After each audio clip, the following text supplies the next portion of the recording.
করে দিব। তাই জুলাই অভ্যুত্থানকে ধরে যারা টাকার পাহাড় বানিয়েছেন, যারা রাজনৈতিক স্ট্যান্ডবাজি করছেন, তাদের কাউকে এদেশের মানুষ ক্ষমা করবে না। সরকারকে একটা স্পষ্ট কথা বলে দিতে চাই, অভ্যুত্থানে আমরা জীবন বাজি করে দেখে লড়াই করেছিলাম। এই অবস্থা দেখার জন্য না, মাসের পর মাস আমাদের তথ্য আপনারা রাস্তায় দাঁড়িয়ে লড়াই করবে, অবিলম্বে তাদের দাবি মেনে নেন। আর এখন পর্যন্ত যে হত্যাকাণ্ড হয়েছে, শ্রমিক হত্যা থেকে শুরু করে আপনারা দেখেছেন, আমি নিজে গার্মেন্টস শ্রমিকদের মধ্যে কাজ করি। এই সরকার ক্ষমতা আসার পর পরে যাদেরকে গুলি করে প্রথম মেরেছে সেটা হলো গার্মেন্টস শ্রমিক।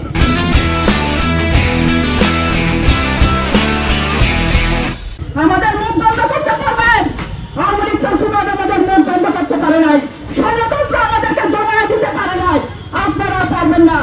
তাই আমরা শুধু সর্বশেষ বলতে চাই, এখনো সময় আছে একটা সুস্থ স্বাভাবিক পরিবেশ ফিরিয়ে আনে। আমেরিকার সাথে যে বাণিজ্য চক্রান্ত করছেন সেটা বন্ধ করেন, করিডোর দেওয়া যাবে না, আমাদের বন্দর বিদেশি হাতে দেওয়া যাবে না। আমেরিকার সাথে তোষণনীতি করে আমেরিকার এবং ভারতের আধিপত্য থেকে এই দেশকে রক্ষা করা যাবে না। তাই আজকে সরকারের কাছে আমরা স্পষ্টভাবে বলতে চাই, যখন আগে যত চুক্তি ছিল, যেসব চুক্তি প্রকাশ্যে আনেন নাই, এখন প্রকাশ্যে আনেন। কোন চুক্তি জনস্বার্থ বিরোধী চুক্তি নিয়ে কোন তালবাহানা আপনারা করবেন না, এটা দেশের জনগণ মানিয়ে দেবে না, মেনে নেবে না।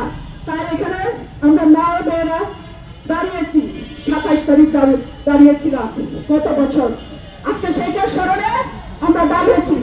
আমাদের নারীদের লড়াই অব্যাহত আছে, শোষণ মুক্তি এবং মানব মুক্তির লড়াই অব্যাহত আছে।